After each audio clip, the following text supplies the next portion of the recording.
बिस्मिल्लाहिर्रहमानिर्रहीम। अस्सलाम वालेकुम माय यूट्यूब फैमिली, कैसे हैं आप सब लोग। उम्मीद करती हूँ आप सब खैरियत से होंगे। और जैसा कि बड़ी ईद गुजरी है और बड़ी ईद के हवाले से मैंने बहुत अच्छी अच्छी रेसिपीज़ आप लोगों के साथ शेयर की हैं, तो आज भी उसी हवाले से मैं आप लोगों के लिए रेसिपी लेके आई हूँ जो है बीफ पैटी की रेसिपी। और बीफ बर्गर बनाने के लिए हमें बीफ पैटी की ज़रूरत होती है, और ये पैटी आप बना के फ्रीज़र में फ्रीज़ कर दें तो लॉन्ग टाइम के लिए आप इसको सेव कर सकते हैं। और जब दिल चाहे आपका घर में आप बीफ बर्गर जो है वो बना के इंजॉय कर सकते हैं अपनी फैमिली के साथ।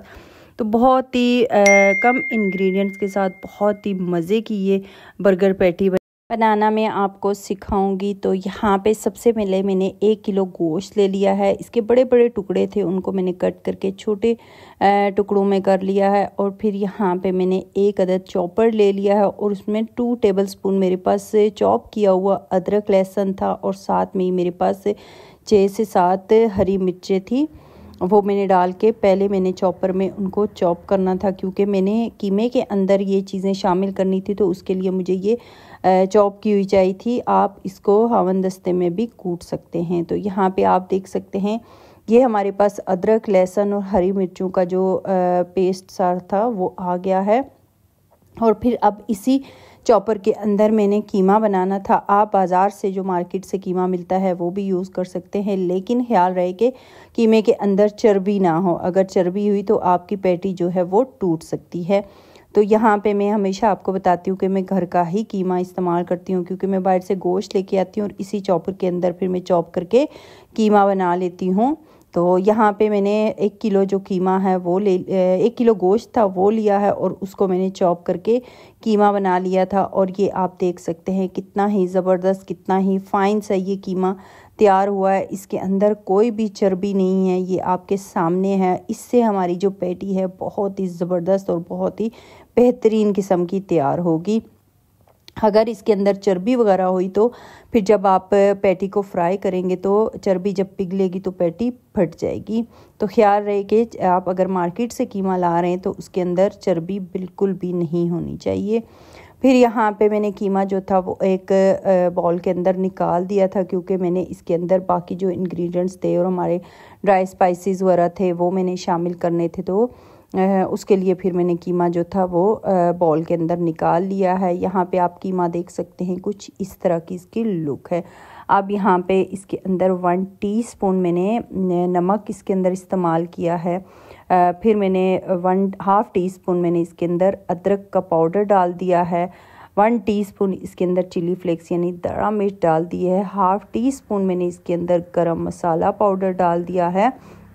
और 1 टीस्पून भर के मैंने इसके अंदर पिसा हुआ और कुटा हुआ पिसा हुआ जो भी आपके पास अवेलेबल है वो धनिया, मैंने धनिया पाउडर का इस्तेमाल किया है। आप कुटा हुआ भी धनिया इसमें डाल सकते हैं। फिर 1 टीस्पून इसके अंदर मैंने हल्दी पाउडर का इस्तेमाल किया है। और फिर ये आप देख सकते हैं तकरीबन 4 टेबलस्पून मेरे पास अदरक लहसुन और हरी मिर्चों का जो पेस्ट सा था वो मैंने इसके अंदर डाल दिया है। और इन सब चीज़ों के साथ ये ऑप्शनल है, अगर आप डालेंगे तो इसका टेस्ट और भी अच्छा आएगा। अगर आप स्किप करना चाहें तो स्किप भी कर सकते हैं।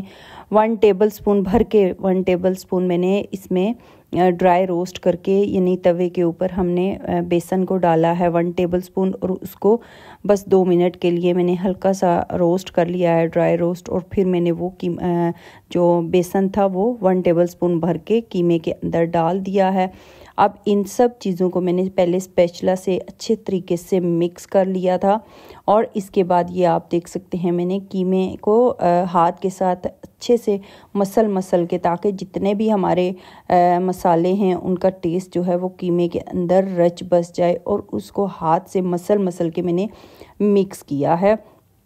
अब ये कीमा जो है ये हमारी पैटी के लिए तैयार है, लेकिन इसमें मज़ीद टेस्ट लाने के लिए हमने इसको थोड़ी देर फ्रिज के अंदर, क्योंकि गर्मियां हैं तो थोड़ी देर आप फ्रिज के अंदर रख सकते हैं। तो यहाँ पे मैंने तकरीबन 2 घंटे के लिए ये कीमा जो था वो कवर करके फ्रिज में रख दिया था। तो यहाँ पे कीमा जब तक हमारा हम फ्रिज में रखते हैं इसमें टेस्ट आता है। हम अपनी जो सॉस है उसकी तैयारी कर लेते हैं, और सॉस भी बहुत ही मज़े की, बहुत ही टेस्टफुल बन के तैयार होगी और झटपट से ये सॉस बन के तैयार होगी। इसमें कोई भी रॉकेट साइंस नहीं है कि आपको जो घर में आपके किचन में यूज़ होने वाली चीज़ें हैं उन्हीं से मैं आपको ये जो सॉस है ये बनाना सिखाऊंगी। तो यहाँ पे सॉस बनाने के लिए हमें जिन चीज़ों की ज़रूरत है, सबसे पहले तो मेरे पास यहाँ पे 1 कप भर के मायोनीज़ आ गई है। अगर आपके पास मायोनीज़ है तो आप फिर क्रीम भी यूज़ कर सकते हैं, लेकिन अगर मायोनीज़ है तो वो ज़्यादा बेस्ट होगी। फिर हाफ़ कप मेरे पास 1 कप भर के मेरे पास मायोनीज़ है और हाफ़ कप मेरे पास चिली गार्लिक सॉस है। अगर चिली गार्लिक सॉस नहीं है तो आप नॉर्मल केचप लें और उसके अंदर थोड़ा सा नमक, थोड़ा सा ऑरिगानो और हाफ़ टी स्पून इसके अंदर चिली फ्लेक्स यानी दड़ा मिर्च डाल के केचप को अच्छे से मिक्स कर लें और फिर आपकी चिली गार्लिक सॉस जो है वो तैयार है। और उसमें अगर थोड़ा सा कुटा हुआ गार्लिक भी ऐड कर दें तो उसका टेस्ट जो है वो ज़्यादा बेहतर तरीके से आएगा। तो यहाँ पे मेरे पास चिली गार्लिक सॉस थी तो मैंने वही यूज़ की है। हाफ़ कप मेरे पास चिली गार्लिक सॉस है और 1 टेबलस्पून भर के इसके अंदर मैंने मस्टर्ड पेस्ट जो है वो यूज़ किया है। अगर मस्टर्ड पेस्ट आपके पास नहीं है तो आप इसको स्किप भी कर सकते हैं।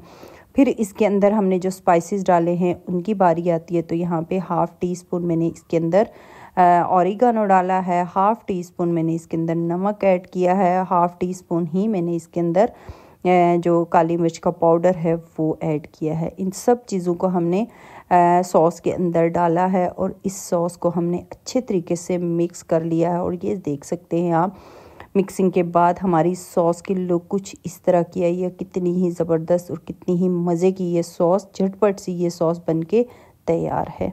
सॉस रेडी करने के बाद सॉस को मैंने साइड पे रख दिया और अब बारी आती है हमारी जो पैटी हैं उनको फ्राई करने की। और पैटी को मैंने पहले से ही बना के रख लिया था प्लेट के अंदर। और ये आप देख सकते हैं एक तवे के ऊपर मैंने ऑयल डाला है। ऑयल के अंदर हमारी जो बर्गर पैटी हैं इनको रख लिया है और आंच आपने हल्की रखनी है ताकि पैटी को दोनों साइडों से अच्छा सा खूबसूरत सा गोल्डन कलर आ जाए और पैटी हमारी जो है वो बनके तैयार होगी। तो यहाँ पे मैंने तवे के ऊपर ऑयल डाला है और उसमें पैटी फ्राई कर रही हूँ। आप कोई भी पैन ले सकते हैं, उसमें अपनी पैटी को फ्राई कर लें।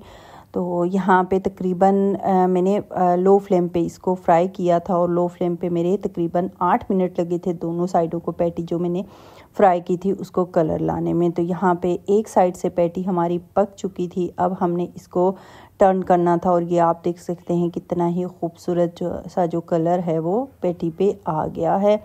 अब हमने दूसरी साइड पे अच्छा खूबसूरत सा गोल्डन कलर लाना था, तो उसके लिए फिर मैंने पैटी को मज़ीद दूसरी साइड से कुक किया है और दूसरी साइड पे भी इसका खूबसूरत सा गोल्डन कलर आ जाए तो आपने फिर एक अलग से पैन में हल्का सा ऑयल डालना है। उस पर जो हमारी बर्गर पैटी हैं ये रख लेनी है और उसके ऊपर चीज़ के जो स्लाइसेस हैं वो रख लेने हैं। क्योंकि मेरी पैटी मैंने हाथ से इसको बनाया था, पैटी का जो मोल्ड होता है वो मैंने यूज़ नहीं किया था, तो इसका साइज़ छोटा था, इसलिए बर्गर का पूरा स्लाइस जो बर्गर चीज़ स्लाइस होता है उसका पूरा जो स्लाइस था वो मैंने यूज़ नहीं किया था, बल्कि उसको मैंने मिड में से कट किया है। कट करने के बाद आधा आधा जो चीज़ स्लाइस है वो मैंने सारे जो कबाब है हमारे जो बर्गर पैटी है इस पर रख लिया है और ऊपर से मैंने इसको कवर कर दिया था ताकि चीज़ हमारी जो है वो अच्छे से मल्ट हो जाए।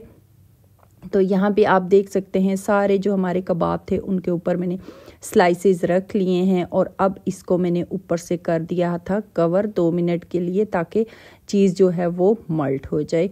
तो जब तक चीज़ मल्ट होती है हम जो हमारे बन हैं उन पे सॉस लगा लेते हैं। तो हमारे पास ये कुछ इस तरह के बर्गर बन हैं जो रेडीमेड में लेके आई हूँ। अगर आपको बन भी बनाने की रेसिपी चाहिए तो मेरे चैनल पे आप जाके देख सकते हैं, वहाँ पे बन बनाने की भी रेसिपी मैंने आप लोगों के साथ शेयर की हुई है।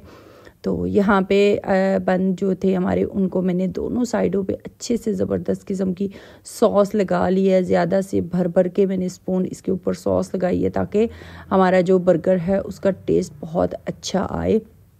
यहाँ पे हमने 1 बाय 1 सारे हमारे जो बर्गर थे उन पे सॉस लगा दी थी। अब बारी आती है हमारी पैटी की, तो मैंने ढक्कन उठाया और पैटी पे जो हमने चीज़ रखे थे, चीज़ स्लाइस, वो मेल्ट हो चुके थे। तो यहाँ पे मैंने जो बर्गर तैयार किए थे वो डबल पैटी के हिसाब से तैयार किए थे। तो यहाँ पे पहले मैंने जिस बन के ऊपर मैंने सॉस लगाई थी, पहले एक बर्गर पैटी मैंने रखी है और उसके बाद फिर मैंने इसके ऊपर अगेन सॉस लगाई है और फिर दूसरी पैटी मैंने रख के उसके ऊपर भी सॉस लगा के फिर मैंने बन रख लिया था। मैंने यहाँ लेटस तो मेरे पास थे ही नहीं, लेकिन बंद गोभी और टमाटर और खीरा था, लेकिन बच्चों ने मुझे कहा था कि हमने वो नहीं खाना, ना ही हमने खीरा खाना है, ना ही टमाटर और ना ही बंद गोभी। तो मैंने फिर इन चीज़ों को अवॉइड किया था। मैंने कोई चीज़ भी इसके अंदर सब्जियों में से कोई चीज़ भी नहीं रखी थी, डायरेक्ट ही मैंने पैटी रखी और सॉस के ऊपर और फिर मैंने बर्गर को जो था वो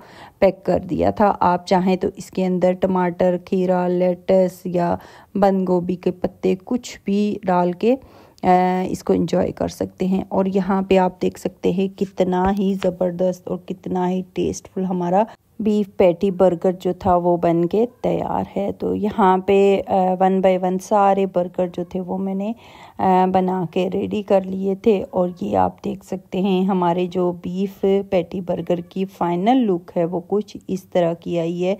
कितने ही अच्छे और कितने ही मज़े के ये बर्गर हमारे झटपट से घर में तैयार होने वाले बीफ पैटी बर्गर जो हैं बन के तैयार हैं। ये पैटी बना के आप लॉन्ग टाइम के लिए सेव भी कर सकते हैं और फिर जब दिल चाहे आप अपनी फैमिली को जो पैटी है वो फ्राई करके चीज़ स्लाइस के साथ या विदाउट चीज़ स्लाइस आप डाल के ये बर्गर जो है ये इंजॉय कर सकते हैं।